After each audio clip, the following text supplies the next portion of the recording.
ఒక ఓటు అన్నది కేవలం ఆ రోజు కోపంతోనో కసితోనో వేసేది కాదు. ఆ రోజు డబ్బు మీద ప్రలోభంతోనో రేపొద్దున వాడేది ఇస్తాడని ఆశతోనో వేసేది కాదు. ఒక ఓటు అన్నది మన భవిష్యత్తును తీర్చిదిద్దేది. కొద్దిగా రేపేం జరుగుతుందో ఆలోచించండి. డబ్బులతో ఓట్లు కొనడం అందరూ చేస్తున్నారు, అన్ని పార్టీలు. వాడు ఈ పార్టీ ఆ పార్టీ తేడాలేదు. ఏ పార్టీ ఉన్నా కూడా బడితోన్న వాడిదే బర్రె అయిపోయింది. అధికార దుర్వినియోగం జరుగుతోంది, అవినీతి కొనసాగుతోంది. అధికారం అంతా కేంద్రీకరించి సొంత చేతుల్లో పెట్టుకుంటున్నారు. ఇలా ఉన్నప్పుడు ఎవరు ఓటేయాలి? అందరూ ఒకటే కదా. నిజానికి మనుషులు కూడా వాళ్లే కదా. ఇక్కడున్నాయని అక్కడ ఎమ్మెల్యేగా వెళ్తాడు, అక్కడున్నాయని మళ్ళీ ఇక్కడ ఎమ్మెల్యే క్యాండిడేట్గా వస్తాడు.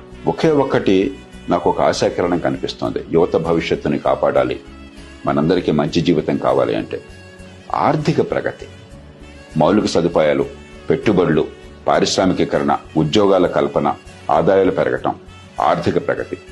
ఎవరు దానికి దోహదం చేస్తున్నారు? డబ్బంతా తాత్కాలిక అవసరాలకు ఖర్చు పెట్టి రేపొద్దున ఏమీ లేకుండా చేసేవాళ్లు ఖచ్చితంగా భవిష్యత్తుకి ప్రమాదం అవుతారు. ఉన్నంతలో నిరాశకు గురి కావద్దు. ఖచ్చితంగా ఈ దేశం బాగుపడుతుంది, సమయం పట్టినా కూడా. ఉన్నంతలో రేపు ఆర్థిక ప్రగతికి ఏ పార్టీ దోహదం చేస్తుంది?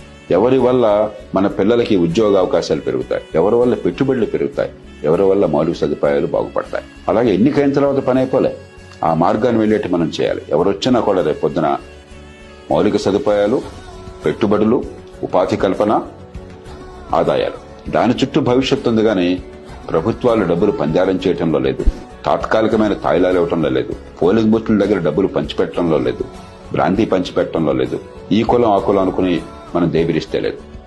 ఆర్థిక ప్రగతి, ఉపాధి కల్పన, పెట్టుబడులు, మౌలిక సదుపాయాలు. యువత ముఖ్యంగా ఆలోచించండి మీ భవిష్యత్తుని గురించి. దానికోసం ఓటు వేయండి. ఫలితం ఏదొచ్చినా కూడా హుందాగా మనంతా స్వీకరిద్దాం. ఎవరు ప్రభుత్వంలో కూర్చున్నా జవాబుదారీగా నిలబెడదాం. మన బిడ్డల భవిష్యత్తు కాపాడుకోవటం కోసం, ఆర్థిక ప్రగతి కోసం కలిసి నిలబడదాం. తప్పకుండా ఓటేయండి. ఇంట్లో మాత్రం కూర్చోవద్దు, విధిగా వెళ్లి ఓటేయండి. Wish you all the best.